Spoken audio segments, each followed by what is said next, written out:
Chapter है ये ज्यादातर बोहरान के जिम्न में बताया गया है। ये सब चेचक है, या इससे पहले हम लोग पढ़े हैं, इससे पहले तो हम लोग वो पढ़े थे, क्या बोलते हैं, हुमा मिसरानिया पढ़े होंगे, जो कि हुमा माविया की किस्म है, उसकी हल्की वाली खफीफ वाली किस्म है। ठीक है, यहाँ पर हम लोग चेचक पढ़े हैं। ये बेसिकली जो बोहरान का जिक्र है उसके जिम्न में इस टॉपिक को देखा जाए।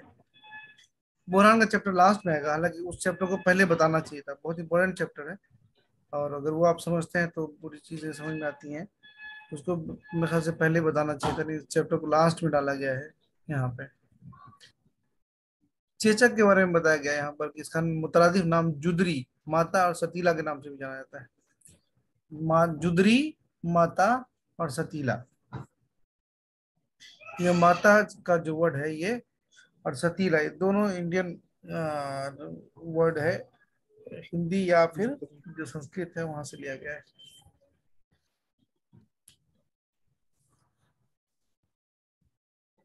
जुदरी गालिबन ये अरबी लफ्ज है। ठीक है, चेचक कहाँ किस लैंग्वेज का है ये मेरे जहन में नहीं है, लेकिन ये अरबी है, और ये दोनों जो है हिंदी लफ्ज है। लिखा है नहायत शदीद मुतअद्दी मुतअद्दी मर्ज है, शदीद मुतअद्दी मर्ज है जो वबान फैलता है। अव्वलन तेज बुखार होता है, बिलूम 3 रोज के बाद जिल्द पर दाने निकलते हैं। ठीक है, ये तो उसका इंट्रोडक्शन हुआ। चेचक, हाँ यहाँ पे देखिए, चेचक जो है वो तुर्की लफ्ज है और जुदरी अरबी लफ्ज है ना, यहाँ पे क्लियर कर दिया। चेचक तुर्की लफ्ज है, इंपॉर्टेंट है, इसको याद रखिएगा। किस जबान का लफ्ज है, ये सवाल पूछता है, सबारा के जिम में कई बार पूछ चुका है। सबारा सिरियानी लफ्ज है और ये सवाल कई बार पूछ चुका है। चेचक तुर्की लफ्ज है, याद रखिएगा। जुदरी अरबी लफ्ज है। राजी ने अपनी किताब अल जुदरी वल उसबा में इसके का तज़किरा किया है। तो जकरिया राजी जो है, उनकी ये किताब बहुत मशहूर है, अल जुदरी वल हुस्बा। ठीक है, जो कि चेचक के ऊपर थी। ठीक है, हुस्बा तो आप लोग पढ़े होंगे पीछे, गर्मी दाने को बोलते हैं, उसमें भी दाने निकलते हैं, तो ये वो दूसरे तरह का दाना है। ये जुदरी जो है ये चेचक है, और इसी में उन्होंने जिक्र किया है कि मतलब क्या बोलते हैं, उसके किसी माइक्रो ऑर्गेनिज्म का जो जिक्र है, जो एक तरह का मर्ज पैदा करता है, उसका जिक्र इस किताब में है। चेचक निकलने के बाद खून ज्यादा कवी हो जाता है, ये लाइन भी इम्पोर्टेंट है, याद रखने का है। चेचक निकलने के बाद खून ज्यादा कवी हो जाता है। ठीक है,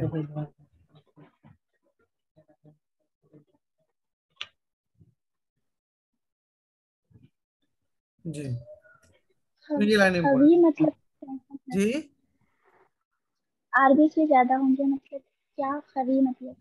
कवि, ये ना, हाँ हाँ, कवि कैसा कवि होगा? आरबी से ज्यादा होंगे, क्या ज्यादा देखिए होंगे? खून में जो आप लोग पढ़े होंगे, खून में गिलियान होता है, खून में जोश होता है।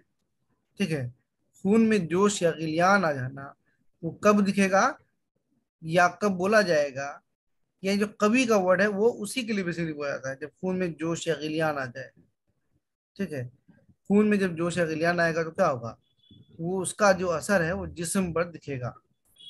खून या दमवी मर्ज में जब दम में जोश या गिलान आता है तो बदन पर फुंसियां होने लगती हैं। ठीक है, या चेहरा गर्म होता है, जिसम गर्म होता है, जिसम लाल होता है। अगर लाल नहीं होगा तो उसकी जगह पे वहां पे दाने निकलेंगे। ठीक है, इसीलिए जब भी इस तरह का मर्ज होता है तो हम क्या करते हैं कि खून को इत्तेदाल पर लाने वाली दवाएं देते हैं, खून में जोश या गिलियान आ जाना। चेचक का मादा मिकदार में ज्यादा और रतूबत दम्बिया की तरफ ज्यादा माइल होता है। यहाँ पे उसने बताया कि चेचक का जो मादा होता है वो मिकदार में ज्यादा होता है, रतूबत दम्बिया की तरफ माइल होता है। रतूबत की तरफ माइल यानी रतूबत दम्बिया की तरफ, यानी जो चेचक का जो मादा है उसका जो मिजाज है वो खून के तरह का होता है, खून की तरह का होता है।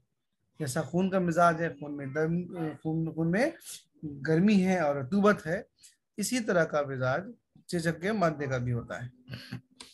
यही वजह है कि इसके दाने बड़े, चिपटे और उनमें पीप ज्यादा होती है। रतूबत की जाति की वजह से यहाँ पर बताया है कि दाने बड़े और चिपटे और पीप होते हैं। अगर सवाल ये पूछे कि चेचक के दाने, और चेचक के आगे हम लोग खसरा पढ़ेंगे, तो खसरा के दाने छोटे होते हैं, चेचक के दाने बड़े होते हैं। तो खसरा का दाना छोटा क्यों होता है?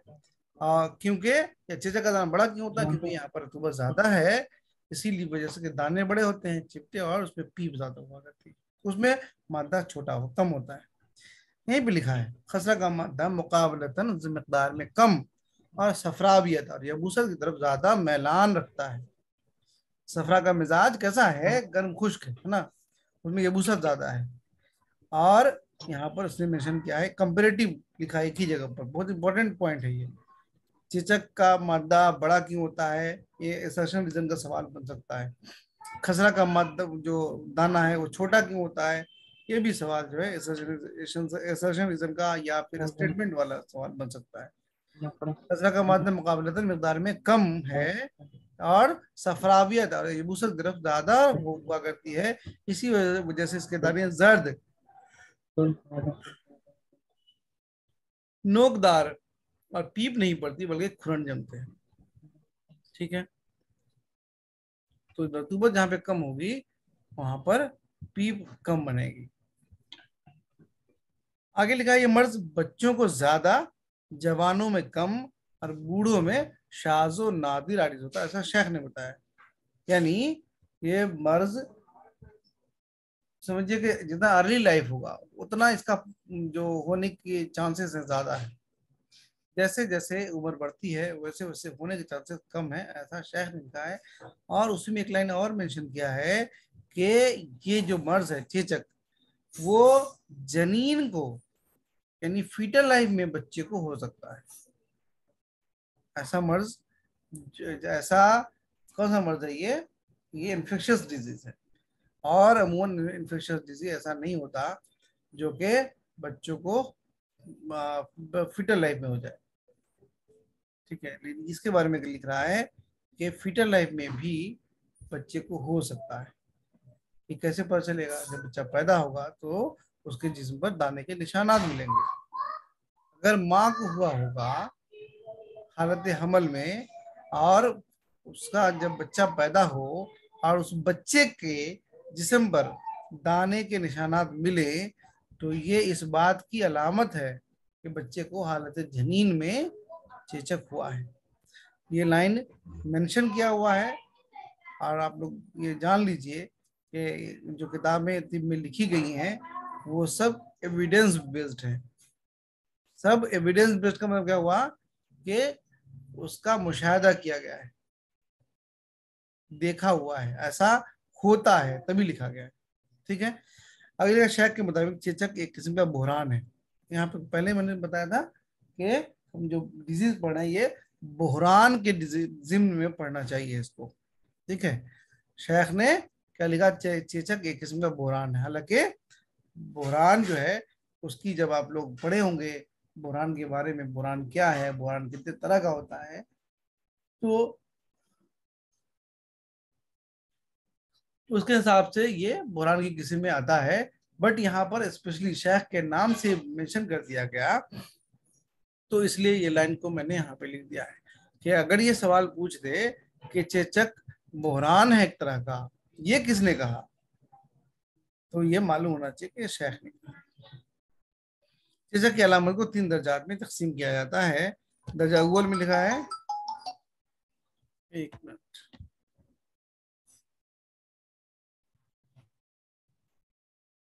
चेचक की अलामत को 3 दर्जात में तकसीम किया जाता है। दर्जा अव्वल में लिख रहा है कि इस दर्जे में बुखार, हुम्मा मुतबका रहता है। हुम्मा मुतबका रहता है, खून के गलबा की दूसरी अलामतें पाई जाती हैं। 3 रोज के बाद बुखार में तखफीफ हो जाती है, इसके बाद दूसरा दर्जा शुरू होता है। तो बताइए हुम्मा मुतबका क्या है?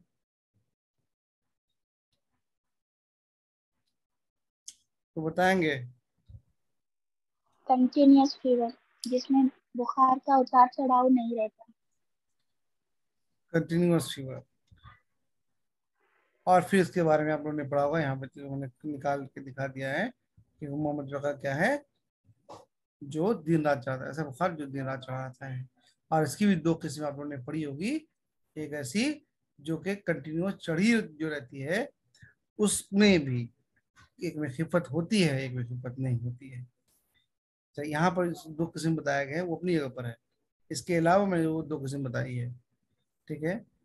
एक यहाँ पे तो एक लिखा है गिलियानिया, दूसरा अफूनिया, एक जो अफून की वजह से होता है, एक जो खून के जोश की वजह से होता है, ठीक है। यहाँ पर बहुत इंपॉर्टेंट है ये लाइन, सब पढ़े होंगे। चलिए आगे।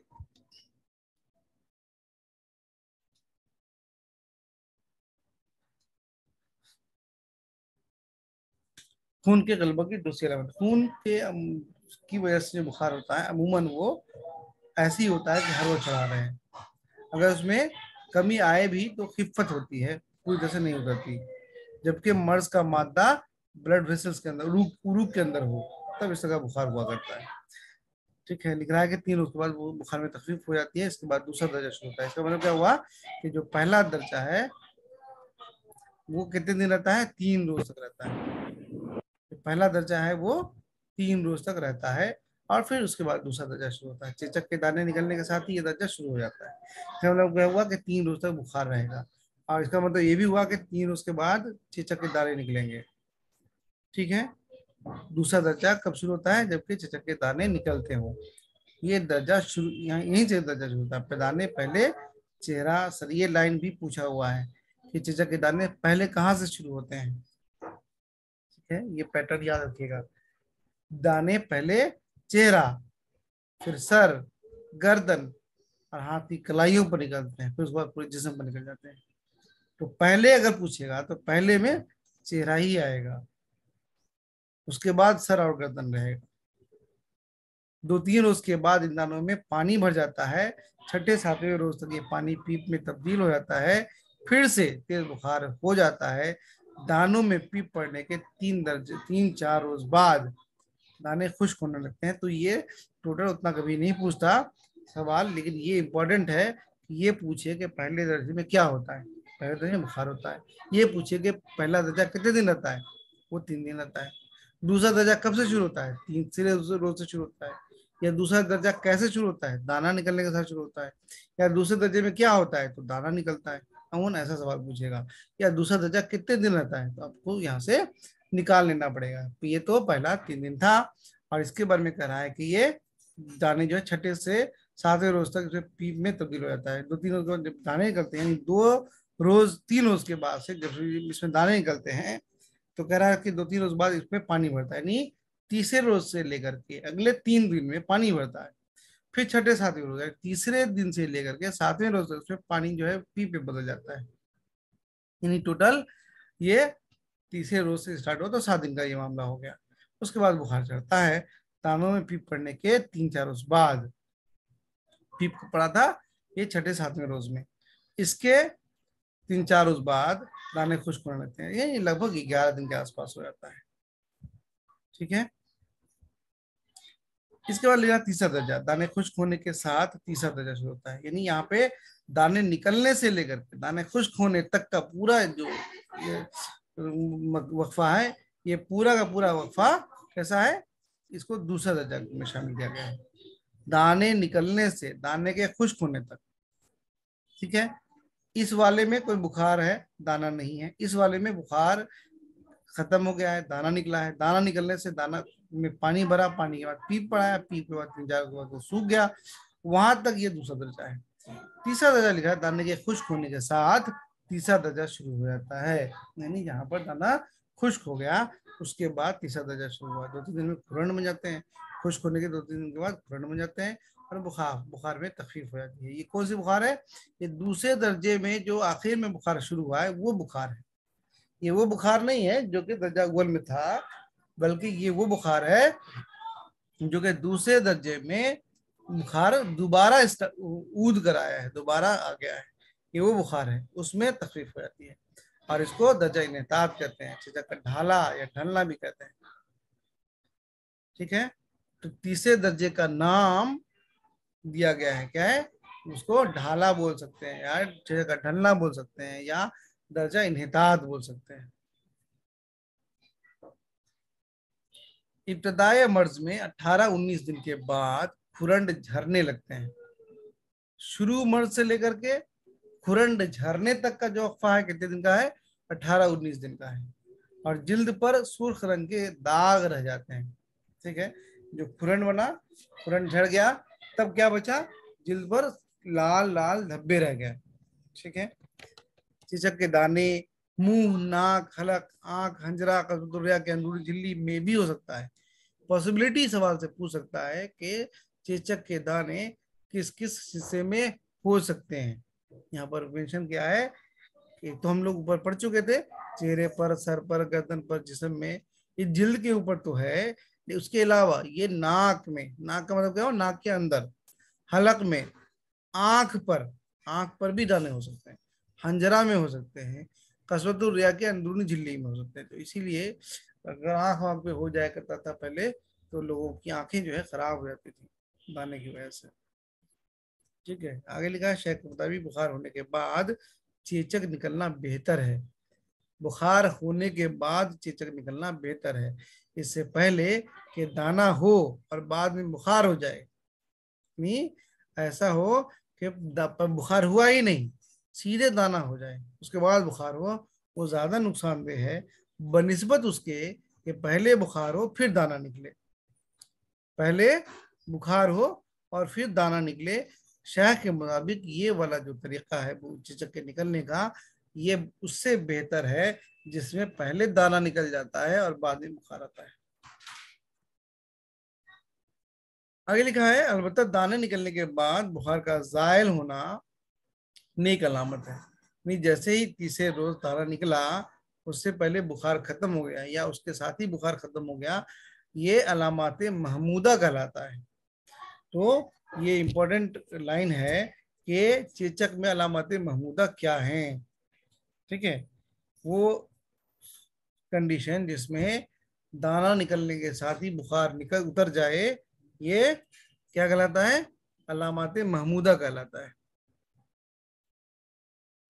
आगे लिखा है, शाह के मुताबिक जब चेचक या खसरा के मरीज, चेचक या खसरा के मरीज का तनफ्फुस मुतवातिर हो जाए, तो जान लेना चाहिए कि मरीज की कुव्वत साकित हो गई है या हिजाब हाजिज में वर्म पैदा हो गया है।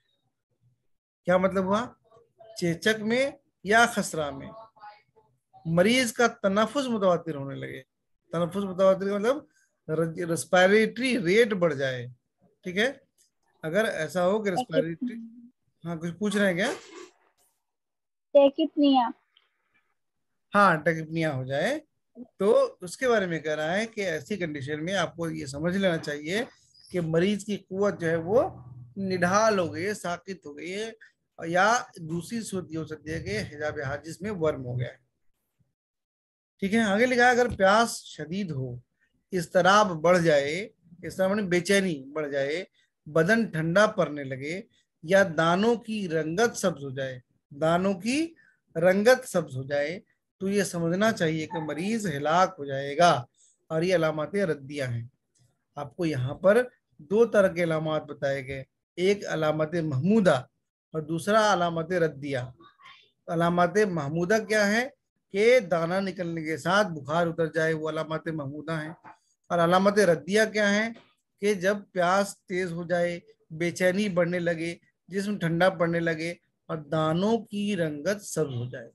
ठीक है, ये बहुत इंपॉर्टेंट अलामत है कि अगर दानों की रंगत सब्ज हो जाए और उसके साथ ये सब कंडीशन हो, साथ में टेकिपनिया हो, तो ये सब बताता है कि ये सब इस तरफ मरीज की अलामत को ले जाता है, प्रोग्नोसिस बताता है कि ये मरीज हिलाक हो जाएगा, मर जाएगा, बैड प्रोग्नोसिस है। अलामत रद्दिया जिसको क्या बोलेंगे, बैड प्रोग्नोसिस। फिर आगे लिखा है, शाह के मुताबिक जब बनफशी रंग का चेचक निकल कर अंदर चली जाए, बनफशी, बनफशा कलर जानते होंगे, वायलेट होता है ना, ब्लू टाइप का, वायलेट, अगर बनफशी रंग का दाना निकल कर अंदर चला जाए तो जान लेना चाहिए तो मरीज को गशी पैदा हो जाएगी। क्या मतलब हुआ?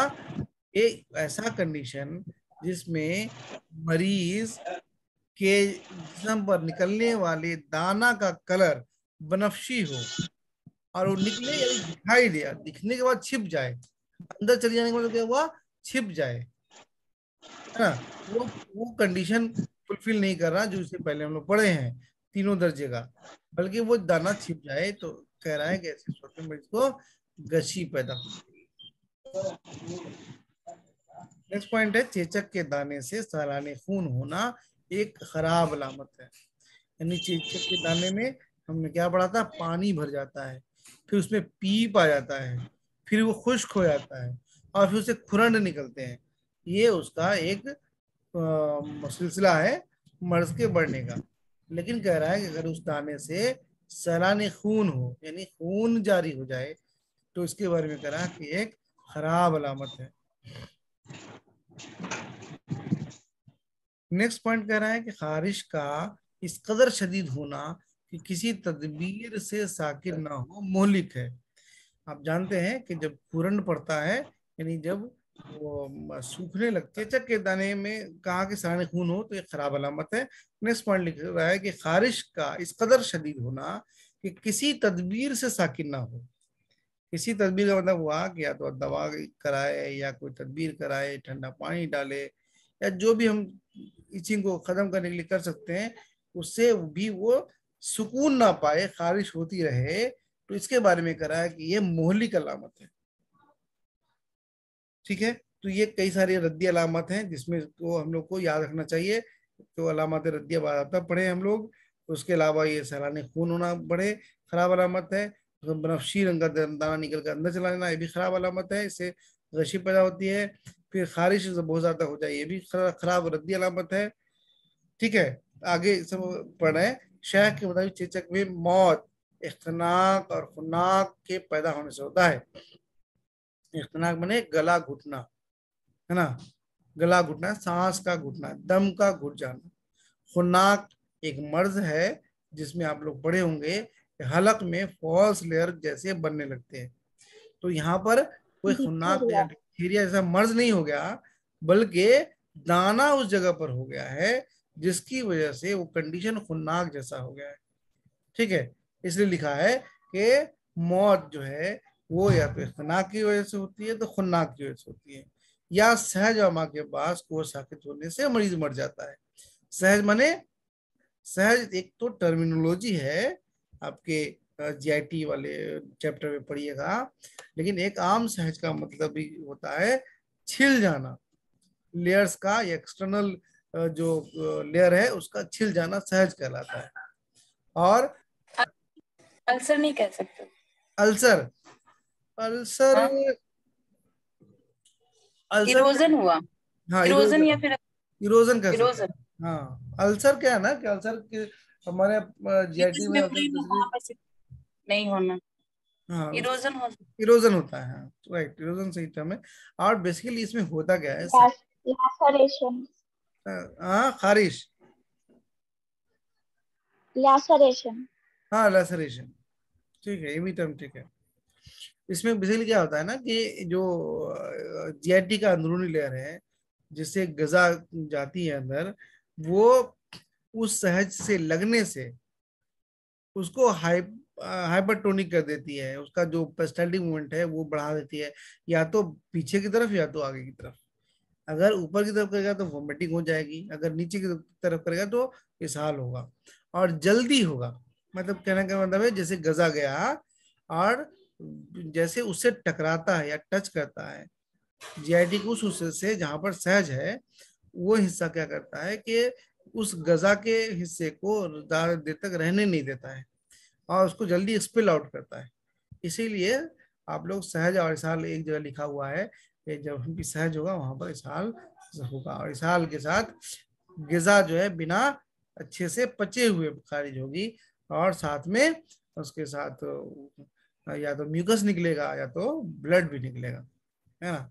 इससे मरीज की कुवत साकित, जाहिर बात है कि जब खाना जा रहा है और सहज जो है उसको डाइजेस्ट या एब्जॉर्ब नहीं होने दे रहा है ठीक से और जिस्म से बाहर जल्दी कर दे रहा है, तो ऐसी सूरत में न्यूट्रिशन नहीं जिस्म को मिलेगा और कुव्वत साकित हो जाएगी, मरीज हलाक हो जाता है।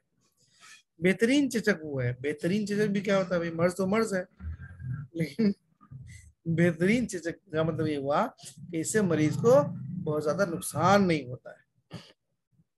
ठीक है, क्या है बेहतरीन चेचक? वो है जो पकने के बाद सफेद और मोती की तरह चमकदार हो।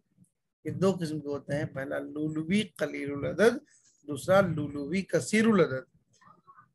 कलील माने थोड़ा, कसीर माने ज्यादा, अदद माने नंबर, लुलु माने मोती। ठीक है, पूरा इसके नाम से उसकी पूरी मीनिंग निकल गई। लुलुवी कलीलुल अदद, ऐसा दाना जो देखने में सफेद मोती की तरह हो और कलीलुल अदद यानी नंबर में थोड़ा हो, नंबर में थोड़ा हो यानी बहुत ज्यादा ना हो, और दूसरा वाला नंबर में ज्यादा हो। कलीलुल अदद में लिखा है कि दाने थोड़े निकलते हैं, इसको फारसी में मरवारीदक और हिंदी में मोतिया कहते हैं।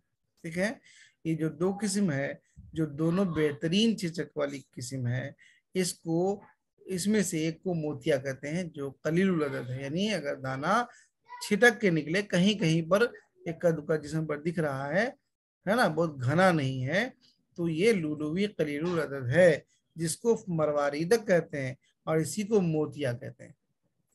दूसरा इसी की एक और किस्म, उसको आगे बताया गया, यहाँ पर पहले बताया चेचक के अक़साम।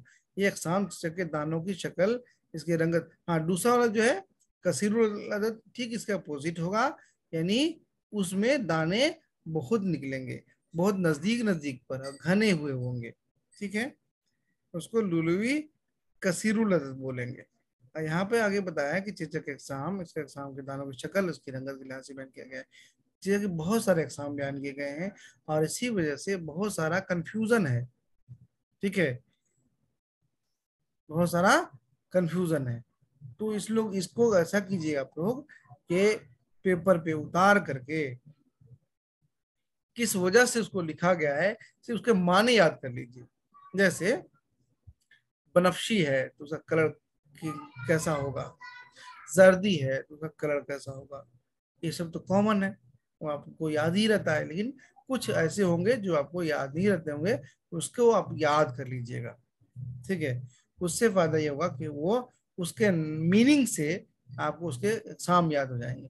अमूमन ये नहीं पूछेगा कि ऐसी कितनी किस्म का नाम कौन कौन सा है, सबका नाम लिखिए, ऐसा तो लोग पूछता नहीं है, बल्कि कुछ जो अनकॉमन सा नाम है उसके बारे में पूछ देता है, इसकी खुसूसियत क्या है।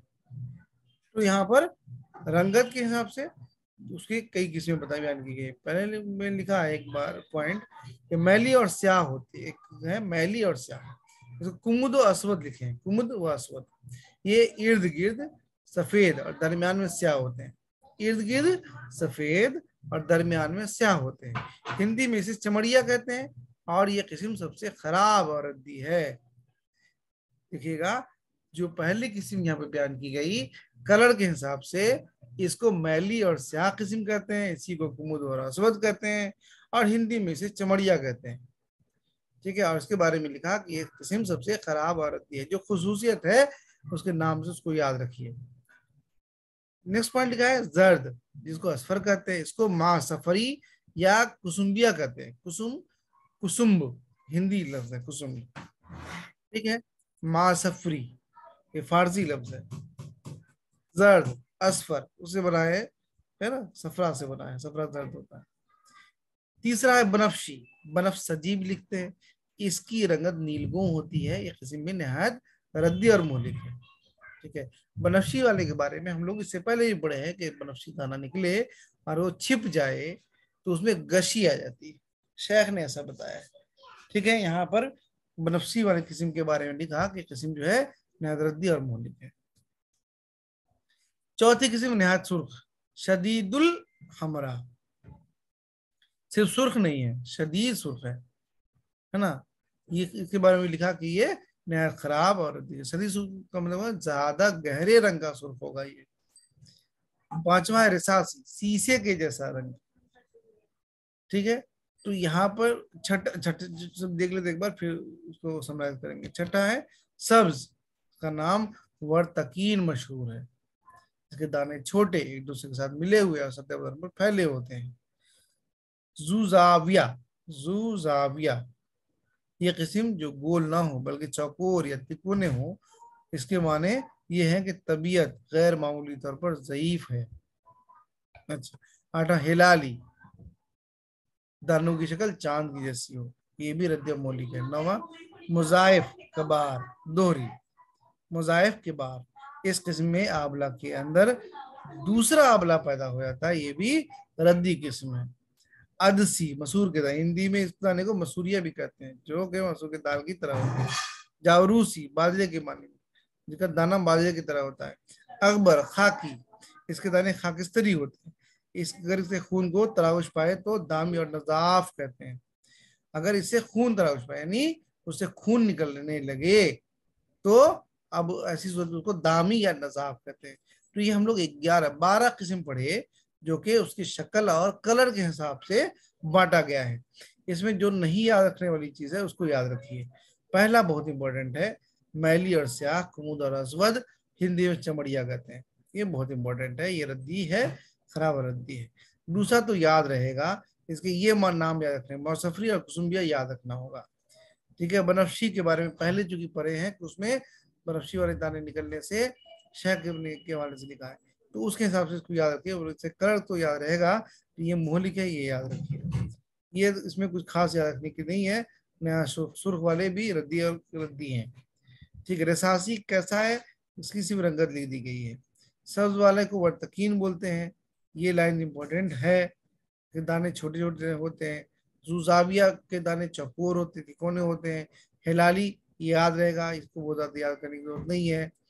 ये वाला याद रखना है, मुजाइफ के बाहर, ये इसलिए कि इसमें खास पैटर्न है, दाने के अंदर दाना का हो जाना, आंवले के अंदर दूसरा आंवला हो जाना, मुजाइफ के बाहर, ये वाला इंपॉर्टेंट है, बहुत इंपॉर्टेंट है। इन सब अगर हम 12 किस्म देखें, 12 में से ये 9वीं किस्म जो है मुजाइफ के बाहर, ये सबसे इंपॉर्टेंट है, इसको याद रखना चाहिए। अदसी याद रहेगा, अदस मसूर को बोलते हैं, अदस और भी कई चीज को बोलते हैं। आप लोग लेंस के बारे में पढ़ा होगा, आंख के लेंस को भी हम लोग अदस बोलते हैं। जावरूसिया, दाना का और भी जगह जिक्र आया है, वहां भी जावरूसिया बारे का माने भी जिक्र आया है, वो भी वही यहाँ पर भी है। अकबर, खाकी, ये दाने भी याद रखिए कि इसमें खून निकलने लगे तो दामी और नसाब। तो ये 12 है, 12 को अगर याद करना चाहें बहुत मुश्किल नहीं है, आसानी से याद हो जाएगा। 12 किस्म हमको याद नहीं रखनी है कि एक एक करके हम याद रखें, बल्कि उसको समझ करके रखें। जब भी इस तरह का सवाल सामने आए तो आपको रिमाइंड हो जाए, बस इतना सा करना है। सबको एक एक करके याद नहीं रखना है कि 11वीं किस्म कौन सी है, 12वीं किस्म कौन सी है, उस तरह से याद रखने की जरूरत नहीं है। अच्छा, उसके और भी अक़साम बताए गए हैं, उसको हम लोग इंशाल्लाह नेक्स्ट डे पढ़ेंगे। आज यहाँ पर हम लोग स्टॉप करते हैं।